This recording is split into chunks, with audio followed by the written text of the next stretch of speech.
It's like a lot of these guys are spoken for. It's hard to make. It's better for the farmers, though. Oh, 100%. So I mean, they guarantee, like, okay, now I'm going to sell this instead of some chef that's like, I want this, and then, I'm not really feeling it anymore. That happened a lot back in the day, but I think they really revamped their style, those farmers, becoming better businessmen, for sure. That's great, I think that all of those chefs that had, for decades, preached about the importance of supporting these folks can really count that shift as a victory. Yeah, 100%. As a concrete 100%. good step. I think as an industry, we're all becoming better businessmen, which is... I think it's been forced upon us. Yeah, 100%. It really has. I think...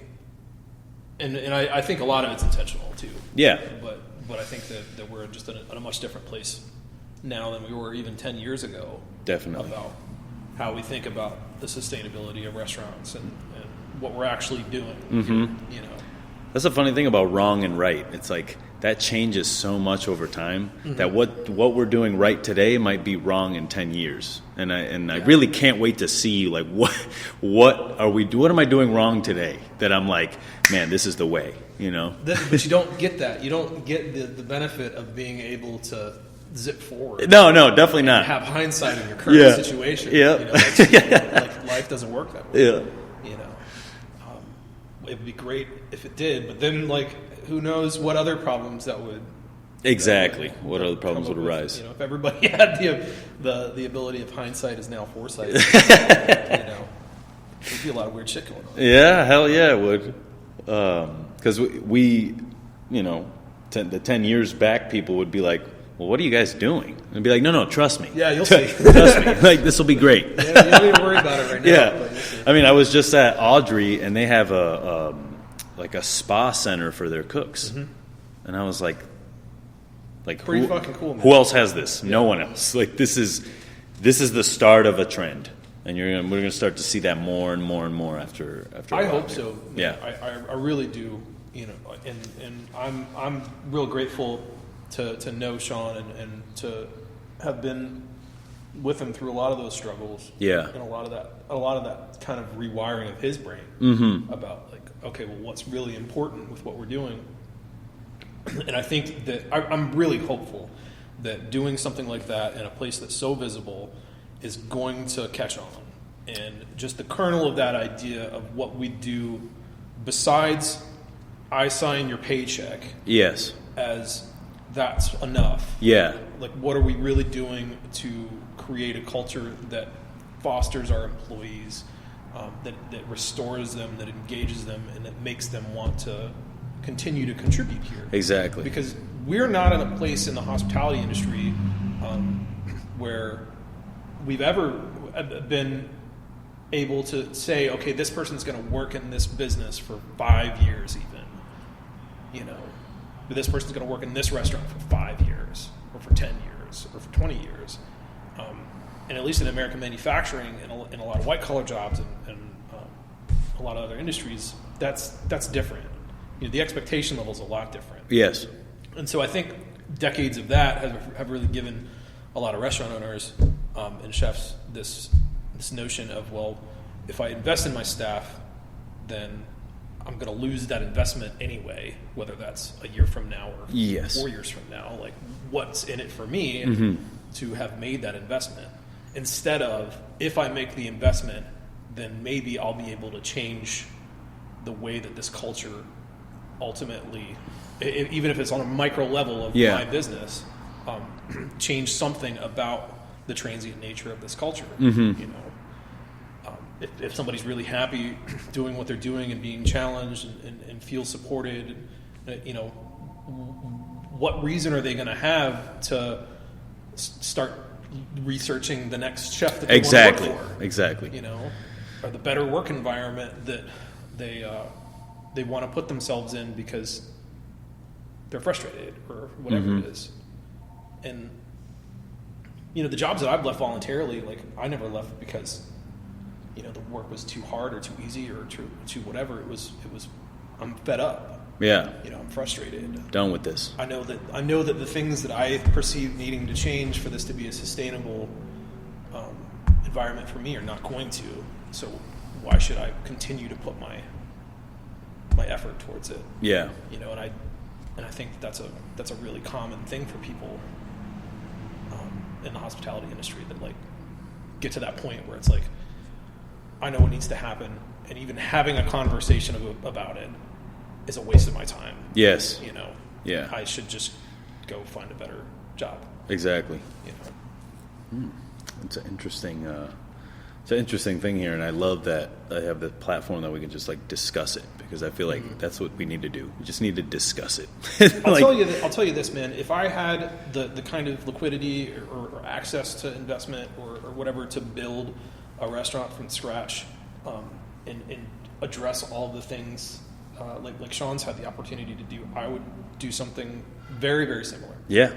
And I think that anybody that's budgeting restaurants from now on should take that kind of approach of like, make this part of your business plan, factor this into your ongoing cost of doing business, instead of anticipating this high level of turnover. See what investments we can make in our culture and our people to make it a better work environment. Yeah, that's going to restore people. I mean, you can see with the new age companies, Google and all that, like they got cafes, and you can come in and work whenever you want. Obviously, that will never happen for us because someone needs to cook dinner. But we're moving in the right direction, I think. I think by and large, most of the people that do the cooking at those places really live really good lives. Oh, 100%. If you're looking to raise a family, go to Google, baby. Yeah, they'll take care of you for sure. And so it's not new, but it's obviously not as doable in a restaurant as it is in a company like that. That virtually has unlimited resources. But so I do much think more money that coming in. It's an important inflection point. What you brought up about Sean and Audrey, that points to some effort that we can all get behind. Yeah. In the way that we think about the sustainability of restaurants. Yes. I've worked in the old school, that New England kitchen, and the chef there was always talking about taking the cooks out to play softball before service. I never saw it because we were so damn busy, but it was like those conversations like, I'll tell you what'd be great, or I'll tell you what I used to do, kind of thing. And I'm like, man, nobody's ever told me that that's what they used to do except for this guy, and I'm like, and now here we are 20 years later, and there's a spa room, and and I hope that there's kitchens that go outside, do some stretching before service, or play a game. As minute it might seem as that is, I think taking yourself out of a situation for 20 minutes and then going back in will just refresh you in any way. I think you've inspired me to go and find some Nerf footballs. Yeah. And just do it up, man. Toss them in the parking lot. We got time. You do. Yeah. That's the thing that... Toss that around for 15 minutes. Yeah, just 15 minutes. We're not thinking about food. We're not talking about food. Let's talk about fucking Nerf guns. Let's talk about Hot Wheels. Let's talk about the new, whatever show you're watching, whatever band we like. And I think that was the best part about staff meal. I think now we're in a time where staff meal is actually like a thing. Whereas before it was like fucking 5 minutes by the stove, cram it in, and then half the time you ate 2 bites, left it, and then you'd find it 6 hours later just, petrified. And you're like, well, I'll still eat it. But you knew that was going to happen, and you shoved something in a deli container and put it under your low boy, knowing that like at some point you could put some nutrition in your body. You're contemplating pureeing it so you can sip it. And you're like, I don't know, is this going to work? How long did you stay at Quince? I was at Quince for about a year and a half. Got you. And when did you decide to depart? Well, it was around the end of 2013, or the end of 2014. Okay. No, the end of 2013.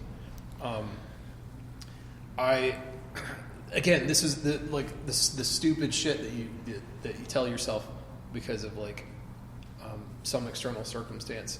My mom came to visit in San Francisco while I was working at Quince. Yeah. And I asked for one day to spend with her. Yeah. While she was in town, and she was staying by herself at this hotel that was about half a mile from the restaurant or whatever. But everything was fine. The week of, the schedule comes out, and I've been on fish station for forever at that point. I can't get a day off. Like Johnny comes, it's like, can't have a day off. Chef, sorry, but like, can't do it. She can come in and have dinner, do that. I was like, okay. And then, like at that point, I was like, okay, well, these people don't give a shit about me. Yeah. And then I was like, I'm a frustrated kid. I'm going to take my ball and go home, kind of thing. Heard. I think that was a poor decision on my part. I really think that I could have benefited a lot more from sticking around for a few more years. Mm-hmm. But I was frustrated at that. It ended up being fine. Like my mom goes to bed at 8:00 at night anyway, So like, yeah. And she had this really cool experience of sitting in the dining room at Quince by herself, having us cook for her. And the captain of the table came back and was talking to me about how funny it was, or she was closing her eyes and making all these noises and just like really immersed in this experience. Yeah. In a way that she wouldn't have been if I was sitting with her. Heard. Or somebody else was sitting with her. Yeah. Because a lot of that experience you filter through the other person, mm-hmm. And looking at them to see how they're reacting and that kind of thing. And she still talks about that as one of like the coolest experiences that she's ever had. And I really believe that a major component of that was being able to sit there by herself, And there were, and Johnny was nice about it. He was like, just these days that your mom's in town, if you'll just like come in for service, I'll set your station up and like. Okay, that's dope. Whatever. Yeah. And so we did that. And I got to spend the mornings with her and stuff, and do touristy city stuff and that kind of thing. And like for me, leaving really just because of that was my way of like, oh well, you need me this bad, well fuck you. Yeah. Like they'll never survive. Yeah. Well, obviously not. No, I hear obviously that's not what you think. Like, oh well, you want me to do you a favor by staying a little longer? Like, no. And yeah, it was just one of those things. And my experience living in San Francisco during that time, like I split a studio apartment with another dude. Yeah. I had a cot that I put in the closet that had a sliding door so I could jerk off in private. You know what I mean? It was not a comfortable experience. Yeah. And I was fucking broke all the time. And for me, I was like, well, this is great, but I don't see this changing at all. Mm-hmm. There was talk of me sticking around and getting a promotion at Quince, but like even if that were reality,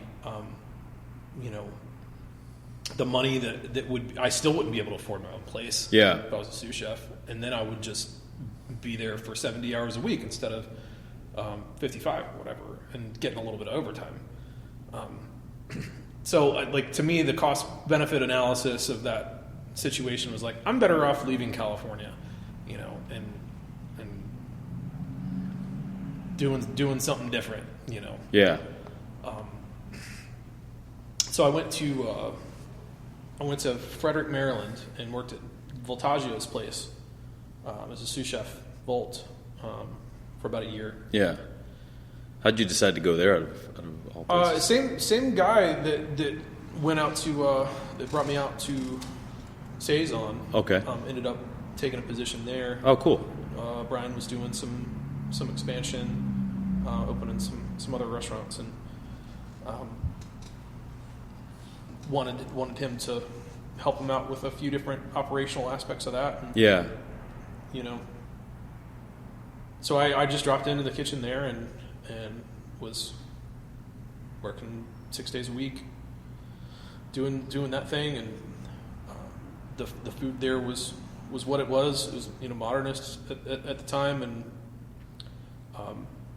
I just kept working and drinking and working and drinking and Groundhog Day in my way through life. Yeah, you know? And I at that point there was an incident that made me leave that job